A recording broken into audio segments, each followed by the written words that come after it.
జీవితం ఎప్పుడు ఎలాంటి మలుపులు తిరుగుతుందో చెప్పడం కష్టం. ఇక్కడ ఏ రోజు మనది, ఏ రోజు మనది కాదు అనేది అర్థం కాదు. అది ఎలా ముందుకు తీసుకెళ్తే అలా వెళ్ళిపోవాలి అంతే. ఇప్పుడు ఈ తత్వం ఎందుకు మాట్లాడుతున్నావు అనుకోవచ్చు. తాజాగా ఒక హీరోయిన్ జీవితాన్ని చూస్తుంటే ఇది నిజమే అనిపిస్తోంది. ఒకప్పుడు స్టార్ హీరోయిన్గా రాజభోగాలు అనుభవించిన ఆమె ఇప్పుడు తినడానికి తిండి లేక భిక్షాటన చేస్తుంది. సన్యాసిగా మారి తన జీవితాన్ని ముందుకు తీసుకెళుతోంది.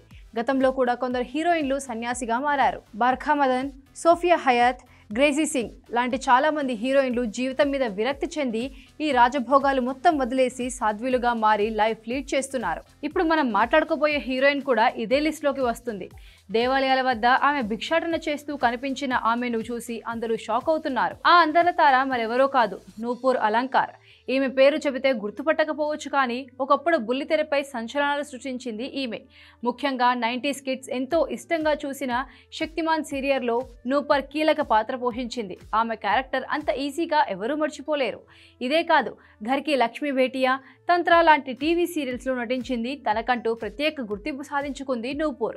కొన్ని సినిమాల్లోనూ నటించి వెండితెరపై అలరించింది. అయితే ఉన్నట్టుండి 2022లో నూపూర్ సినిమా ప్రపంచాన్ని విడిచిపెట్టి ఆధ్యాత్మిక మార్గాన్ని స్వీకరించింది.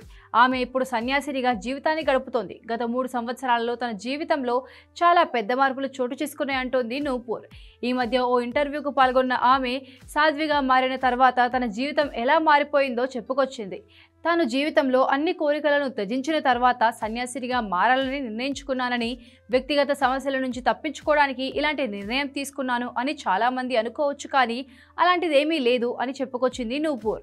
గత 3 సంవత్సరాలు తాను పూర్తిగా దేవునికి అంకితమైపోయానని, తన జీవితం ఒక తీర్థయాత్ర స్థలం నుంచి మరొక తీర్థయాత్రకు ప్రయాణించడం కోసమే అని చెప్పింది. ఇక మీద కేవలం ధ్యానం చేయడం, దేవుని నామాన్ని జపించడం, పూజలు చేయడంతోనే తన జీవితం గడిచిపోతుందని ఆధ్యాత్మికత ధోరణిలో మాట్లాడింది ఈ హీరోయిన్.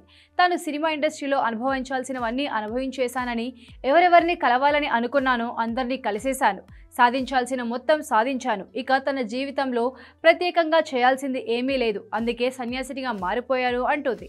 సాధ్వి అయిన తర్వాత తన రోజువారీ ఖర్చులు ఎలా అని నూపూర్ను అడగ్గా ఆమె ఇలా సమాధానమిచ్చింది. తాను హీరోయిన్గా ఉన్నప్పుడు నెలకు లక్షలు ఖర్చు వచ్చేదని, సన్యాసం తీసుకున్న తర్వాత 10 నుంచి 20 వేలతో తన జీవితం గడుస్తుందని, భిక్షాటన చేసిన తర్వాత అందులో కొంత మొత్తం దేవునికి సమర్పిస్తాను అని చెప్పింది. తీవ్రమైన తపస్సు కారణంగా తన శరీరం బలహీనపడిందని, ఇప్పుడు తను సేవకురాలిని మాత్రమే అని చెప్పింది. ఏదేమైనా ఒకప్పుడు రాజభోగాలు అనుభవించి అవన్నీ వదిలేసి భిక్షం ఎత్తుకొని జీవించాలి అంటే మాత్రం చాలా కష్టం. కానీ ఆ దేవుడి సేవలో అంకితం అయిపోయిన తర్వాత అవన్నీ తనకు కష్టాలుగా అనిపించడం లేదు అంటుంది ఈమె.